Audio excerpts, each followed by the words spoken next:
Anorexic chairman met a street food vendor. He was worried about his hunger. Suddenly, he smelled fried rice. He got hungry and followed the smell, reaching a stall. He desperately asked for a plate of fried rice. The vendor reminded him that he had to wait in line for the order. The cost of waiting in line was $999. As the richest man in the city, the chairman didn't lack money, so he immediately asked the vendor to make fried rice for him. But he had just run away from the hospital and didn't have a wallet. He asked the man for a loan. Hearing this, the man wanted to chase him away. As soon as the chairman was about to show his wealth, the man's daughter came there. She gave him fried rice for free. The chairman felt refreshed after eating one more. The sick chairman praised him a lot. Suddenly, two goons came running. They started harassing a customer who was eating fried rice. Seeing this, the man threw a kitchen knife to chase away the attackers. The two goons got angry, but the man easily pushed them down. Then he came to know that the city inspector had come. The man quickly put his daughter on the cart and left without paying for the food. The chairman didn't have time to return the bowl to the man. Soon the medical staff came and took him back to the hospital. After the checkup, the chairman's health improved. This was clearly a miracle. Still, the chairman insisted that he wasn't sick. He said that the real reason for not being able to eat his food was that the chef used to cook tasteless meals. A bowl of fried rice from the street was much tastier. So he ordered his subordinates to find that father and daughter at any cost. He even told his children that whoever finds them will be given the biggest hotel to manage. Because of this, the female CEO and her brother started competing with each other. Coincidentally, the next day, that man and his daughter came to the five-star hotel for the job of head chef. The manager rejected him, saying he had low education and no experience. He even insulted him,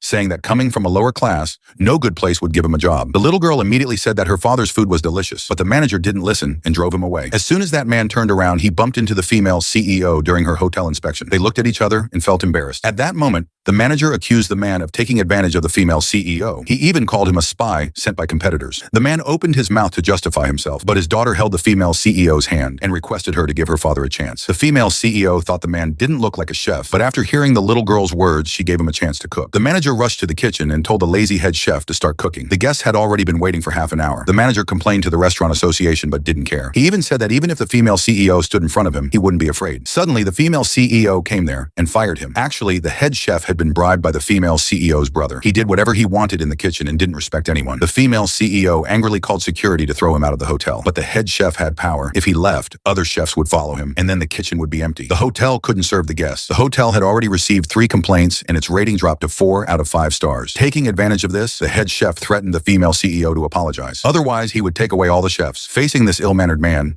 the street vendor decided to support the female CEO. He announced that he would compete with the head chef. The crowd laughed because the head chef was one of the top 3 chefs in the city, while this man was only selling fried rice at a night market. Both their skills and status were different. To humiliate him and show who the real god of cooking was, the head chef agreed to the competition. Whoever made a dish that satisfied the guests would win. After 10 minutes, both prepared their dishes at the same time. The customers who ate the head chef's dish said it was delicious. Everyone thought the street vendor had lost, but then he asked the customers to taste his dish. Suddenly, all 3 customers started praising him as soon as they took a bite, and they eagerly held on to the remaining portion.